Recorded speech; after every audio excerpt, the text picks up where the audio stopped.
Sun Tzu said, "The art of war is of vital importance to the state.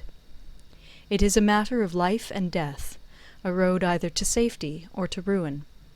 Hence it is a subject of inquiry which can on no account be neglected.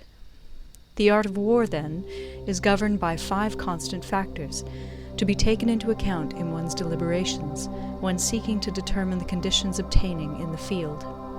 These are 1. The moral law, 2. Heaven, 3. Earth, 4. The commander, 5. Method and discipline. The moral law causes the people to be in complete accord with their ruler, so that they will follow him regardless of their lives, undismayed by any danger. Heaven signifies night and day, cold and heat, times and seasons. Earth comprises distances, great and small, danger and security, open ground and narrow passes, the chances of life and death. The commander stands for the virtues of wisdom, sincerity, benevolence, courage, and strictness.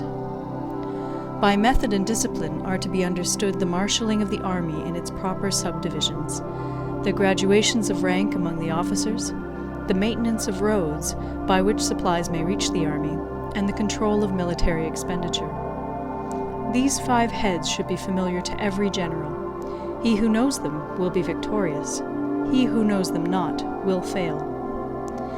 Therefore, in your deliberations, when seeking to determine the military conditions, let them be made the basis of a comparison in this wise. 1. Which of the 2 sovereigns is imbued with the moral law? 2. Which of the 2 generals has most ability? 3. With whom lie the advantages derived from heaven and earth? 4. On which side is discipline most rigorously enforced? 5. Which army is stronger? 6. On which side are officers and men more highly trained? 7. In which army is there the greater constancy both in reward and punishment?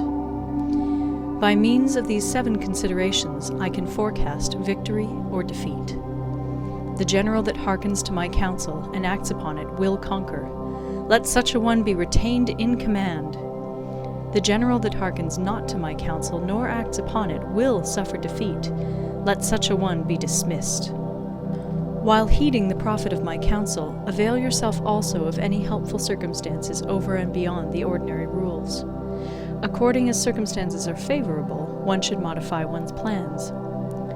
All warfare is based on deception. Hence, when able to attack, we must seem unable. When using our forces, we must seem inactive.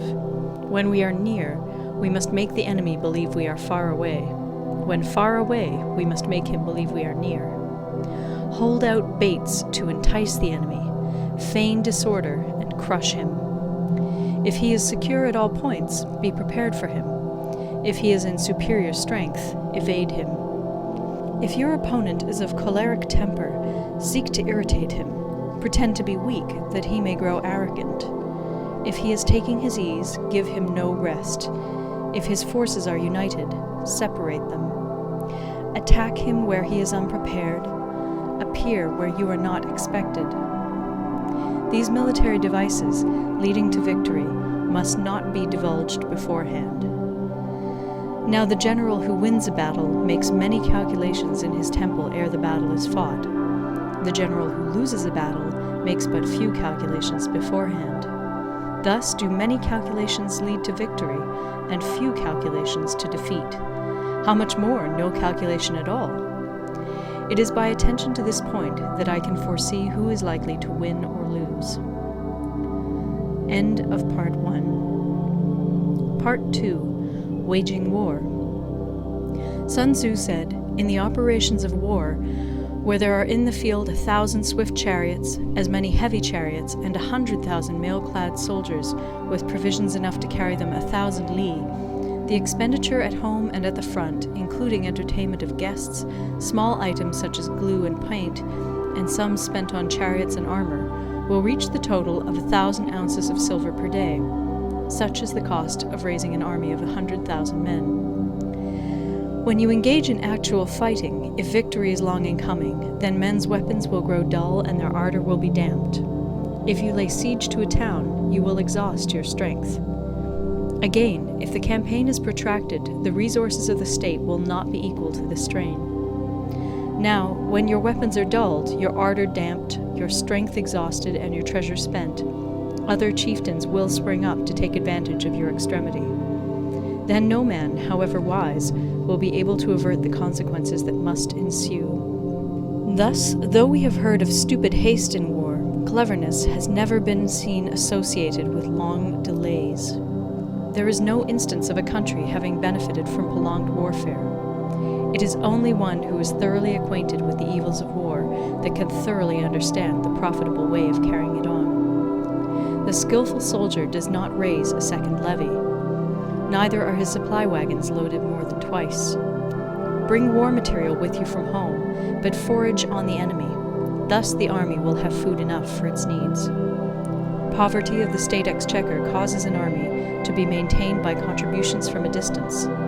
Contributing to maintain an army at a distance causes the people to be impoverished. On the other hand, the proximity of an army causes prices to go up, and high prices cause the people's substance to be drained away.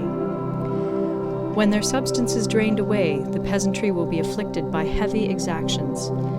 With this loss of substance and exhaustion of strength, the homes of the people will be stripped bare, and 3/10 of their income will be dissipated, while government expenses for broken chariots, worn-out horses, breastplates and helmets, bows and arrows, spears and shields, protective mantles, draft oxen, and heavy wagons will amount to 4/10 of its total revenue.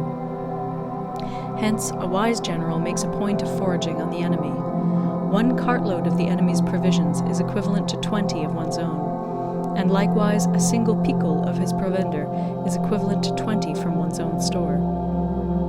Now, in order to kill the enemy, our men must be roused to anger. That there may be advantage from defeating the enemy, they must have their rewards.